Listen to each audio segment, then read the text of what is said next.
오늘부터 금요일까지 아모스 말씀을 나누게 된 공주시 씨 권석찬 간사입니다. 오늘도 계속해서 아모스의 심판의 메시지가 이어지고 있습니다. 2020년을 살아가는 우리처럼 이스라엘도 경제적 번영을 누리고 있습니다. 이런 이스라엘의 현실 가운데 아모스를 통해 주시는 하나님의 메시지는 무엇일까요? 그 말씀에 귀를 기울여 우리의 삶을 돌아보고 점검하는 시간이 되기를 축복합니다.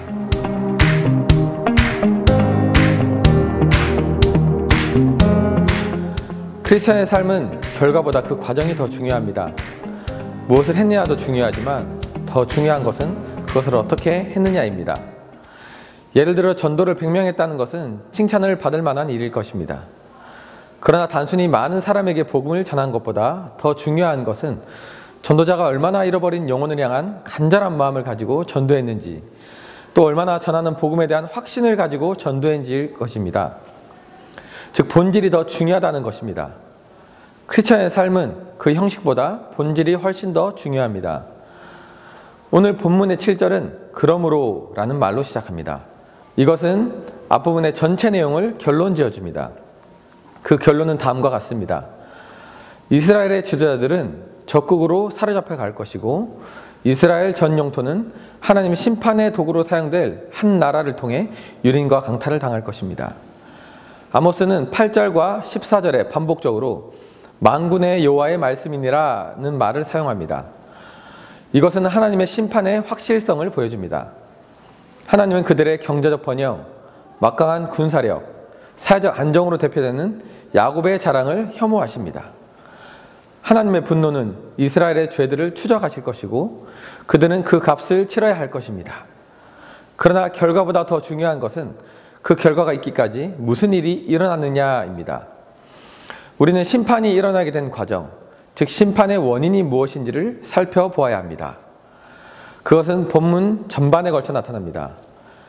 이스라엘은 풍요롭고 여유로운 시기를 보내고 있습니다. 모든 일이 잘 풀리는 것 같고 삶의 형편이 나아져 여유가 있고 제사나 종교, 모임들은 부흥하고 있습니다. 경제적인 번영, 막강한 군사력, 사회적인 안정, 난공불락의 성체들, 최첨단 무기들, 웅장한 성전 건축물들은 그들의 자랑거리가 되었습니다.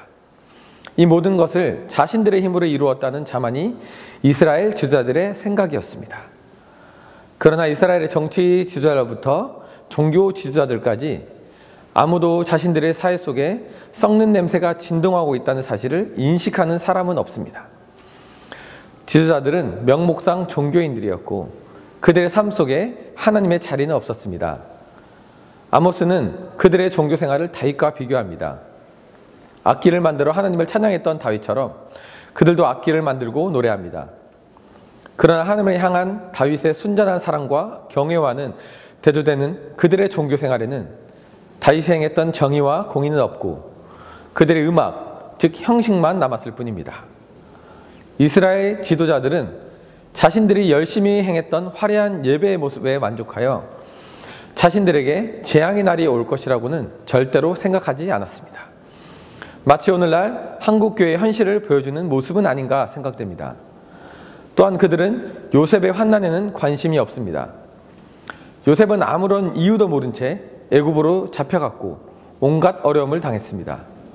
그 당시 서민들도 이 요셉처럼 이유 없이 고통을 당했고 부자들에 의해 억압당했고 가난한 자들은 억울한 현실 가운데 있었습니다.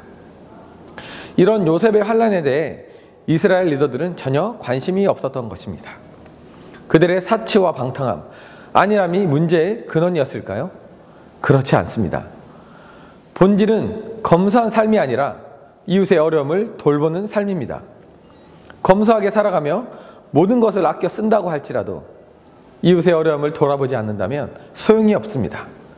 사치 자체가 문제가 아니라 이웃이 겪고 있는 어려운 현실에 조금 더 염려하지 않고 함께 울어주지 않으면서 자신은 편하게 누리는 사치가 문제입니다.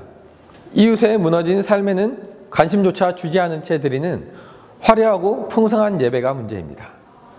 예배의 본질은 하나님을 하나님으로 인정하는 것입니다. 하나님을 사랑하는 것입니다.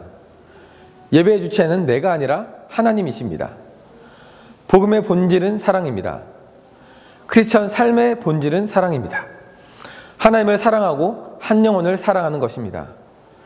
오늘날 우리는 평안하고 부유한 삶을 살아가며 화려한 예배의 모습 가운데 우리의 신앙의 본질을 잘 점검하고 있는지 돌아봅시다.